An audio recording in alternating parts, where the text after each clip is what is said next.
my soul just ascended to new heights. Damn. You thought I loved Halloween prior. I love Halloween even more now. Like, and I'm talking about the original OG. If you didn't see the title, I just saw Halloween 1978, the OG, in theaters for the first time, and man,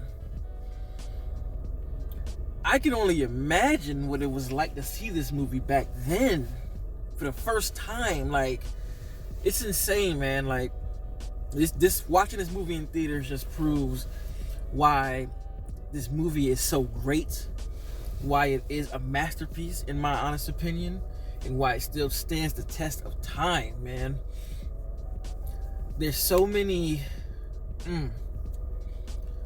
it's just different when you just re-experiencing this movie that you've seen on TV forever in the theater, like how Trick or Treat was. Like, definitely everything is amplified. And again, this is no secret, we all know, you know, theaters are the best way to watch movies. We know that, right?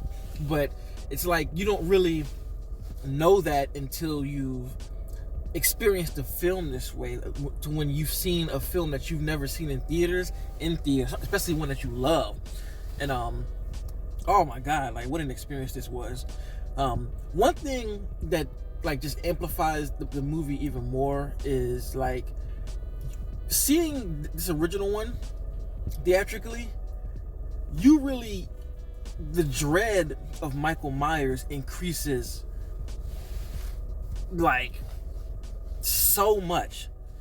Like, I found myself literally like kind of getting nervous because of how much tension is built while, you know, being in the theater. Like, you really get everything, because one thing that stands out the most is the slow burn of brutality, you know, because the movie starts out very, very small in the sense of, like, you know, Loomis is, again, you know, the movie starts, they're driving on the highway and it's raining and all of that, and just the way Loomis is talking about Michael, it's a slow build from there. Like you hear about him first, you hear about him some more on a worse level, and then you actually see what happens in many different ways, and like the way the brutality and violence, it's like a building block of violence. Like, it starts out small scale, and it really just over the course of the movie just kicks up, you know, a ton. You know what I mean? And the final 30 minutes, I don't know why, for me watching it in theaters is when it clicked. Like, can you imagine if this was real?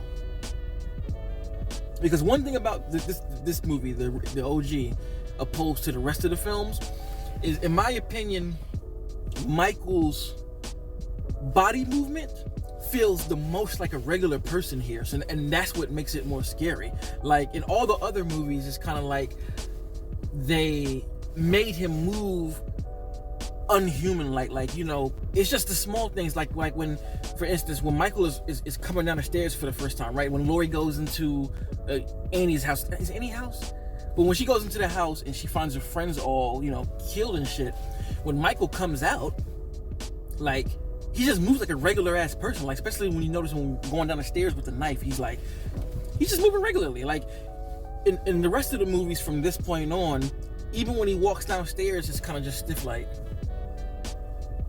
But in here, all his mannerisms feel like a real person, and it just makes it that much more terrifying. And the score is so simplistic, yet when you have it blaring on these big speakers, like, as soon as that, you know, that first piano starts, doom, da-da, doom, da-da, and he starts moving, man, and it's just so much, it's extremely amplified, yo. I can't even explain it. It's something that you have to go to theaters to actually really feel, because I'm telling you, there was a genuine level of fear here. With this theatrical experience, it felt more like a home invasion. Like, you kind of forget that, like, Michael is literally, this is a home invasion movie, you know what I'm saying? Like, in many ways.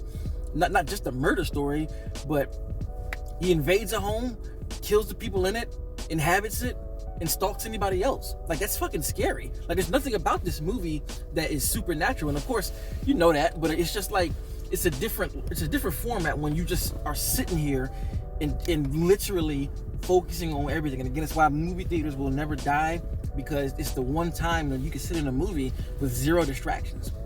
You know, at home, even if you are honed in on the screen, for one, the size of the screen makes a difference. Two, the world we live in today, it's easy to just pick your phone up for a second and look at it. You can do that in theaters too, but more than likely you're not, because you're paying to be there.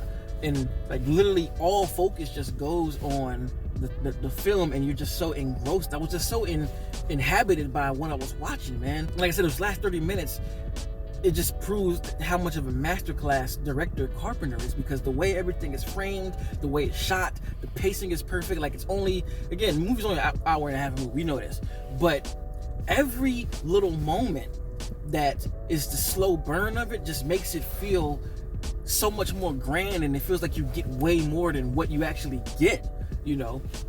And I just love the performances, like, and that's what, it's another thing that separates Halloween from a lot of movies, and why it still holds up and why it separated itself back then, is because you have actors really acting. A lot of horror movies, it's like, you don't, the performance really isn't a strong suit, but here it's 100% the strong suit in what leads the film. I mean, Loomis, Donald Pleasance's performance is amazing.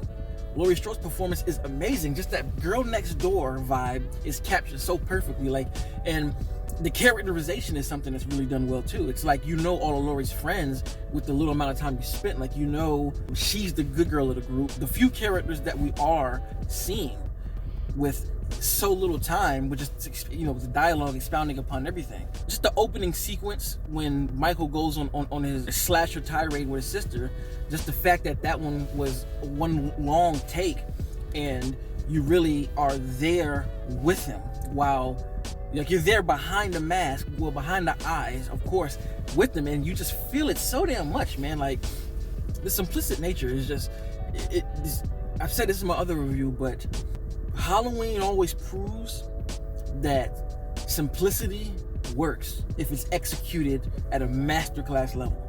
Because again, you can shoot this movie now for nothing, but it won't be as good because the care is different, the eye is different, and seeing it on the big screen just changed it that much. And I definitely think if you have it in your area, go see it, because it's just gonna blow up this movie for you if you already like it. And it just, oh man, I was in there giddy as hell, like a little kid with popcorn and Coca-Cola. It was just amazing to see in October, watching my favorite movie of all time in a theatrical window for the first time. It's just,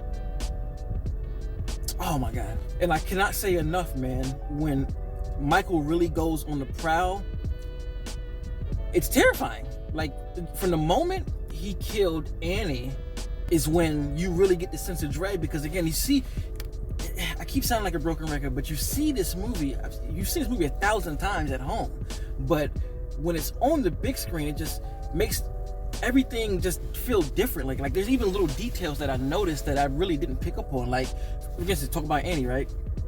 When she goes into the shed, you know, she tries to open the car door and it's locked. She goes to get the keys, comes back, and she has the keys in her hand, and they did it so, it's such a slick thing they did. The keys are in her hand, and she goes and she just opens the door. She doesn't even put the key in it. And it's like she doesn't even realize that the first time she went, the door was locked. So she opens it up, not even with the key. And I feel like that's just so slick. And for the longest, I've seen that scene, and in my head, I just connected the dots. Like, oh, she has a key. She opened it up and got in the car. And it's just another layer of a scare factor, because I was just like, oh hell no, like, and I've never done that watching it at home. Like, there's mad moments that happen, and I'm like, nope. And she gets in the car, and you know what happens, it happens. It just makes a difference. Another scene that really got to me was, I forgot the boyfriend's name with the glasses, but when he goes downstairs to get into the beer, and he walks down, and the outside door just kind of, There's another moment where I'm like, no, no, thank you, no, and that's the first time I've ever did that, because I was literally in fear about what was going to happen. Another moment was when Laurie is, when she, after seeing her dead friends and she comes downstairs, Michael follows her, and like I said, he's coming down them steps fast as hell, closes the door in the kitchen and tries to, leave, and Michael just punches his way through the wall. Like, it just felt extremely different with that score in the background, and it just kicks up, doom, doom, doom, doom, doom. It just felt extremely different. Like, you honestly, it's just, the tension is elevated to hell. And even in that scene, another thing I didn't notice before watching it, in theaters a second ago, is how Laurie breaks the glass with just try and leave. She does it the same exact way that Michael does it in the car at the beginning, if you notice, because he literally, Carpenter literally puts a frame of her hand just like this, and he swings, she hits the glass and breaks it to unlock it. I thought that was a nice, cool way. That's just a nice, cool connection between the two. And when she ran across the street, and he's just following, and like, I never noticed how fast he's actually fucking moving. Like, when he's walking across the street to follow her, he is moving, but it's done so well you don't even really realize it. Like, and to go back to the moment I was talking about earlier, another moment that I was like, no, when she goes inside, tells the kids to run upstairs and lock the door, there's a window open and the curtain is just kind of blowing, and Carpenter puts the frame on it so you can see it.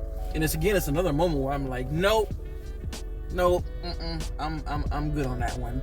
And of course, the best scene, the most claustrophobic, and it felt even more claustrophobic being in theaters, when she's in that closet and he's just fucking punching through it, and you see Laurie down there and shit's just flying, like, the door's just fucking flying because Michael's breaking through. Like, the level of anxiety I got watching that, I was just in my seat, like, and I know what's gonna happen, but again, it's such a, oh man, this just did something to me. Like, I've ascended to a different level of child of cinema. What is it? A student of cinema, excuse me. Like, it's unbelievable. Like, this made my year.